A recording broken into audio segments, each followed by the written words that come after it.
Hello everyone, this is Dr. Khan, Executive Plastic Surgery, Bloomfield Hills, Michigan. Welcome to another Facebook, TikTok, YouTube, and Instagram Live. I review a lot of records and it basically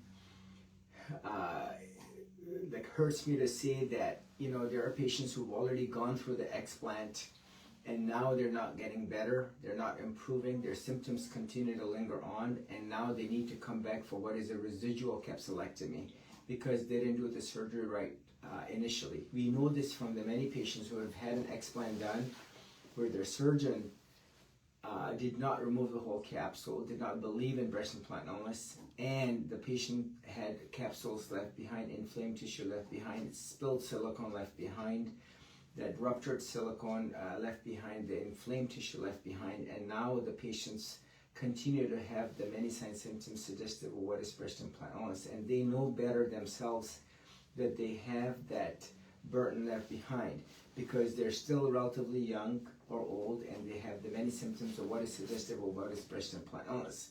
So another classic example is I just reviewed the records on a patient and she had her explant done in the remote past almost 3 years ago, and I got her operative record that I reviewed just today, and as you will see, her surgeon did not make the effort to removing the capsule, and one of the ways to tell that is by the timing of the surgery. So as you will see, if you go in and no HIPAA violation here, I'm just looking at the date of the surgery, 9/1/22, anesthesia start time 8:07. And it says over here, the operation start is 8:24, operation end is 9 o'clock. So as you will see, 36 minutes to doing the explant. Clearly, as you can see, that the capsule was not removed. That is true.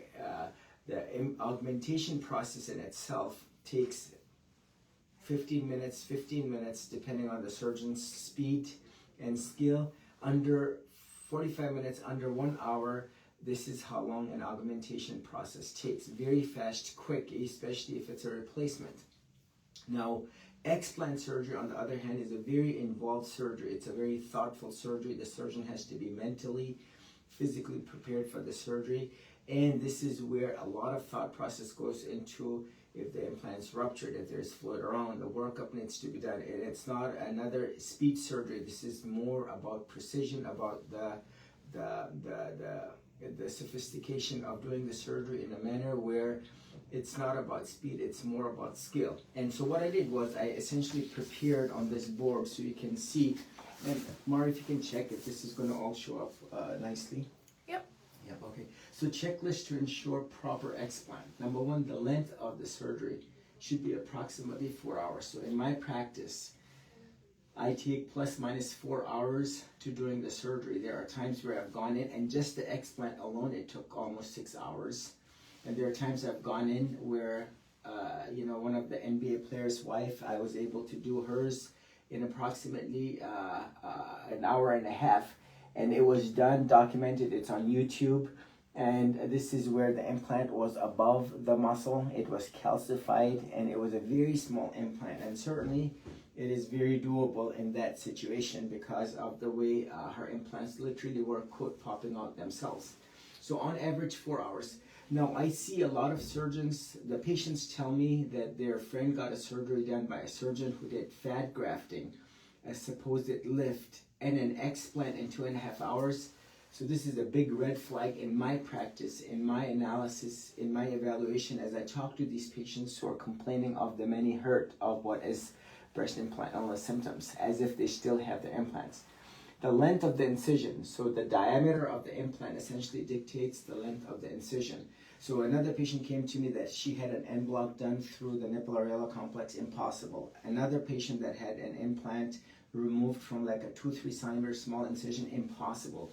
One has to be able to visualize, clearly see the entire length and spread of the implant on the rib. If you place an implant on a table, you will see, and especially when you press it against with the muscle, so it spreads out even more. And the implants initially, when they were placed, they are much further up. They only gravitate, fall down and they bottom out. And as you will see, this capsule spread is not only where the implant is, but usually all the way up to the clavicle. So the length of the incision is key to do a dissection that's completely safe, complete, and less bloody and involved because of the medial spread, the way the capsule spreads to the midline of the chest towards the lateral side and upper 2 finger breadths below the clavicle. So that length of the incision is very important. That helps me, it basically gives the confidence that the capsule was removed or not. The pathology, the document size of the capsule. So anytime the capsule is sent to pathology, they document and measure the size of the capsule. So in one patient's case where she had a supposed end block, the implant was 500 cc's, and her pathology capsule specimen was 3 by 4 centimeters, and I know clearly the capsule is a lot bigger, 3 times as much. So her capsulectomy was not done completely. So this is to, and you must send this off to pathology to rule out cancer and to rule out malignancy, the CD30 analysis. Number 4, the implants must be returned to the patient, especially in sealing implants. These implants are ruptured and then pulled out. This is not the right technique at all because this is not how explant surgery is done. In my practice, I remove the entire capsular tissue and implant as end block or 100% total capsulectomy.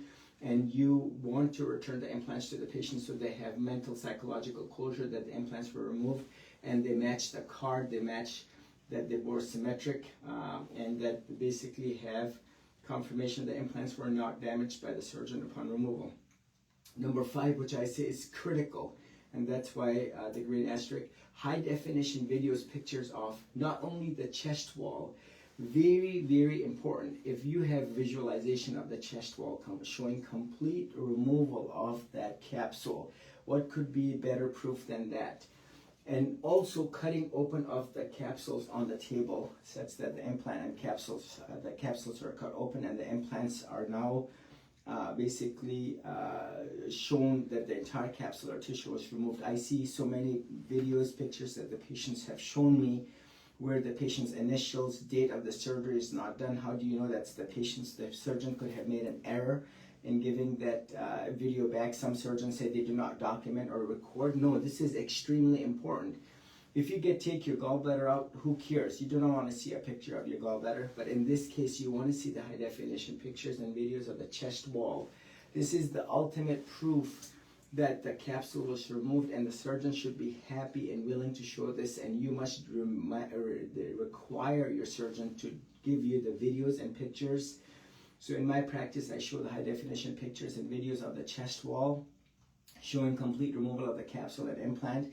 And number 2, the cutting open of the implant and capsule on the table so that the patient has no doubt that the entirety of the surgery was done in the manner described. And the other one, number 6, the Facebook, Instagram, web page, social media check and balance by the patients and system.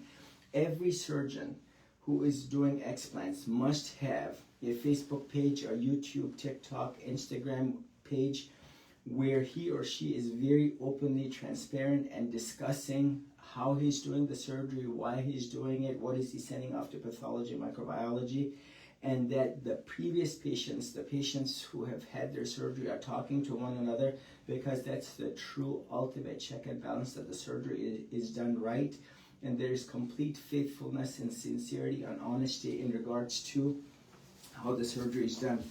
Some of the surgeons show just the nice, good, simple, easy cases where the implant was above and they're showing a total complete capsulectomy. In my evaluation of these operative notes, just like this one, clearly if you put the checklist, if you put this analysis through and you process the information, one will easily reach a decision and conclusion with confidence that the surgeon is doing the right surgery. Now, there are other factors that come into play, such that your surgeon is only explanting and not augmenting. That is very important. Remember, an explant surgery takes on average 4 hours. An implant augmentation takes approximately 1 hour. So the surgeon who is explanting only is doing a lot more tedious surgery, more involved surgery, more dangerous surgery, if you will. and the surgery that's extremely involved. The physical ability to do the surgery is a lot more. The neck back strain, if you will, of the surgeon is more. The financial gain by the surgeon is a whole lot less, because in the time that it takes a surgeon to doing an explant, 4 hours, another surgeon would easily have done at least 3, if not 4 surgeries. So he's basically cutting his paycheck by at least a third by explanting. And this is the ultimate professional, I don't want to use the word compromise, the right thing to do. This is ultimately that it basically authenticates the surgeon is doing it right for genuine reasons. How can you go to a surgeon who basically is augmenting and at the same time explanting, and you can see that this gets diluted, the message, the advocate nature of this surgeon gets diluted. Unfortunately, I have seen this where a patient went to another group where within the group are 3 surgeons. One is only sold because he or she is marketed better for explant surgeon only. And this is where, when the patients ask to test to see if you're explanting only, the surgeon says yes. And unfortunately, within the group, they're doing profit sharing so that the other patients who are asking for augmentations are referred to the other 2 surgeons in the group. So you want to be able to absolutely authenticate and certify within the group in that business as that entity that there is no one else augmenting, because of the nature of how the message is diluted and it is not done professionally and ethically correctly. Remember, the implants cause the hurt, as we know. We know that a lot of objective evidence from the manufacturers, from the FDA, and ultimately the many patients who are hurting. This surgery is all about integrity, honesty, sincerity. The surgeon must wholeheartedly believe that the implants are causing harm, and they should actively be talking about it and basically promoting the idea that if there is badness, breast implant illness, capsular contracture, pain, among others, that the surgeon is available to do a complete thorough job, so that when we look back at it, there's complete transparency as to what the patient understands. I will go ahead and if there's any questions you may have, please continue to ask.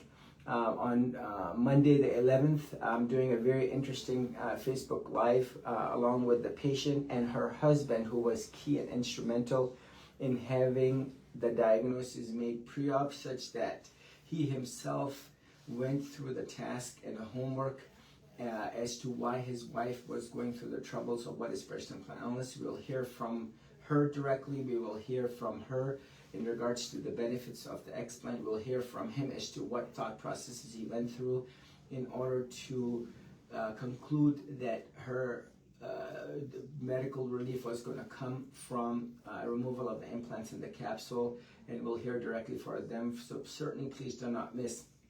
And if you have any questions, please write them down in the comment section, and I'll be more than happy to address. The take-home message here is this: breast implants are not benign devices. They're being sold right and left non-stop every single day, not only in the United States, but all over the world, as very safe. And once you get them, you're not going to have any problems for the rest of your life. This is certainly not true. Implants cause hurt and harm. There are implications behind getting them and not getting them. And if one has them, what they should be looking out for, so that when the problems do arise, that they get a complete and definitive relief by not only removal of the implant, but also certainly the capsule and the inflamed tissue about. And I'll end with this: it is integral, important, and absolutely, I use the word in my practice, required to remove the entire implant capsule and all of that inflamed tissue completely, sincerely, definitively. We know this, number one, from the many pathology reports. If you can give me those pathology reports. Thank you. So yeah, thank you very much. If you will, look at the many pathology reports. So we have, and I'll conclude with this. Why should the capsule be removed? Number one, I should say 3 reasons. 3 reasons. Number one, you look at the capsule that is removed, that I always send to pathology, and the capsule tissue, not in all, and patients comes back as cluster of foamy macrophages, focal foreign crystalline material consistent with silicone-associated giant cell reaction. This is classic example why the capsule must be removed completely. If the capsule is not removed, the silicon particles, the giant cell reaction, the non-polarizable material consistent with silica will remain behind and will continue to trigger the immune response, and the patient's not going to benefit. So that is the ultimate, the proof in the pudding. Here is the classic proof. The next proof is, if you can give me that, let me see over here. Just say, yeah, I got it right here. If you look at the patient communication guidance for industry and Food and Drug Administration staff, document issued on September 29, 2020, and this is by the FDA. It tells you right here, and I'm going to show you the page.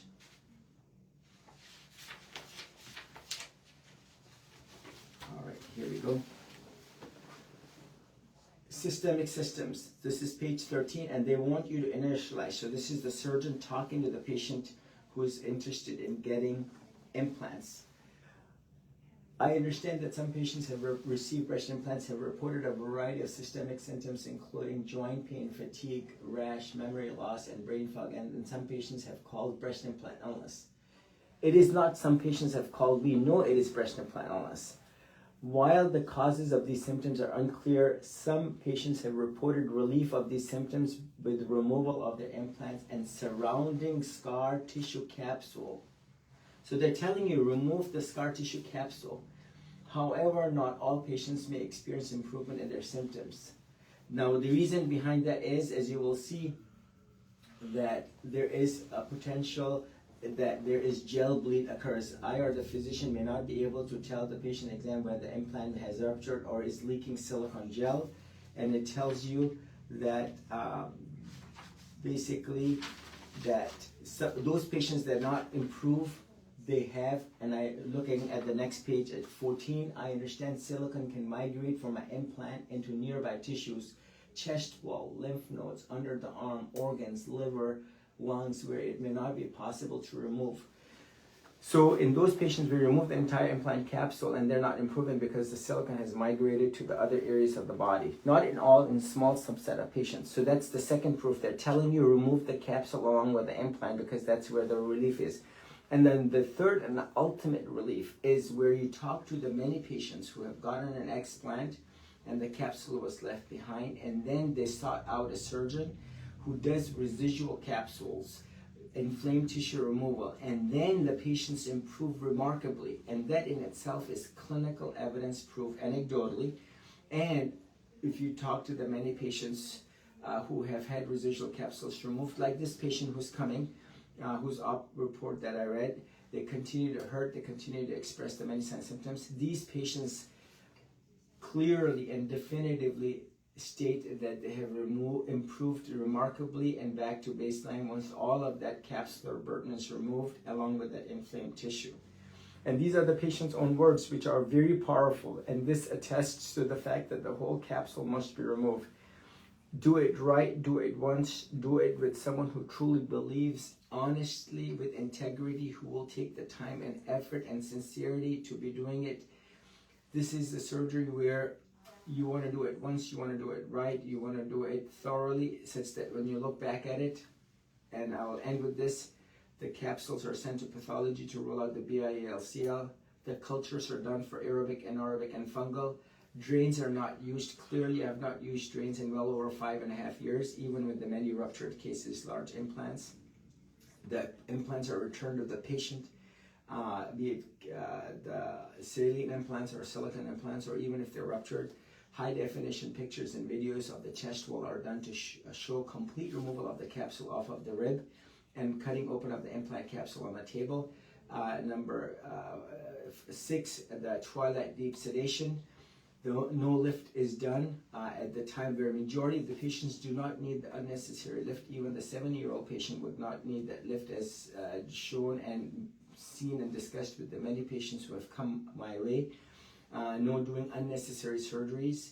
And as you will see, almost 80% of the patients do not need that unnecessary lift if the implant is reasonable size, if the initial surgeon was a good surgeon, and with the pseudo lift technique, the tissues are brought in together such that no true lift is required. And 8, last but not least, the surgeon and is an advocate of breast implant illness, believes in breast implant illness, is not augmenting, is only explanting, and is very thorough and meticulous and detailed and transparent on social media, such that the entire surgery is done in the manner described, willfully, happily, with enthusiasm.